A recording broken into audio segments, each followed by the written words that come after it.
পৰিভ্ৰমী পক্ষীৰ নান্দনিক দৃশ্যই মনোমোহা পৰিৱেশৰ সৃষ্টি কৰিছে মাজুলীত। জলাশয়সমূহত সাইবেৰিয়া, কানাডা, অষ্ট্ৰেলিয়া আদি দেশৰ পৰা অহা বিদেশী পক্ষীয়ে সৃষ্টি কৰিছে এক মনোমোহা পৰিৱেশৰ।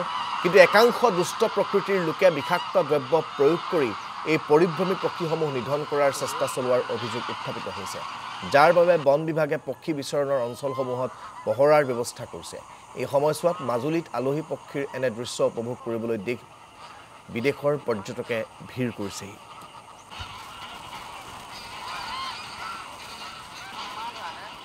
আমি আপোনালোকৰ জৰিয়তে আমি মাজুলীবাসী ৰাইজক আমি এটা আমাৰ বন বিভাগৰ তৰফৰ পৰা অনুৰোধ জনাওঁ যে আমাৰ পৰিভ্ৰমী চৰাইসোপা আমাৰ প্ৰতি বছৰে এনেকৈ মাজুলীলৈ আহে খাদ্য সন্ধানত, আৰু এতিয়া মাজুলীৰ বিভিন্ন স্থানত বিল, পথাৰ বা তেনেকুৱা হোলা তেনেকুৱা হেৰিয়াত পৰে, আৰু বিশেষকৈ ইয়াত শেলুক, শামুক এনেকুৱা অনুসন্ধানত এই পৰিভ্ৰমী চৰাইখিনি আহে।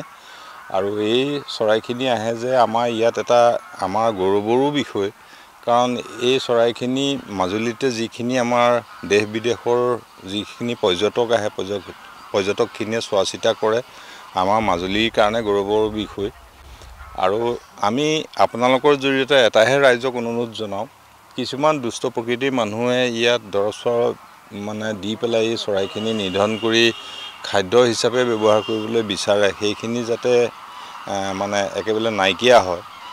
আমি বিভিন্ন স্থানত আমি আগৰ কেইবছৰো আমি অনুবাস যন্ত্ৰৰ দ্বাৰা আমি সজাগতা কৰোঁ, আৰু এই চৰাইখিনি ইয়াতে চৰিছে। আপোনালোকে নিজেও দেখিছে কিমান ভাল পৰিৱেশ এটা হৈছে, পৰ্যটক আহি ইয়াত বা স্কুলৰ ছাত্ৰ ছাত্ৰীসকল আহি পেলাই ইয়াতে চোৱা চিতা কৰে।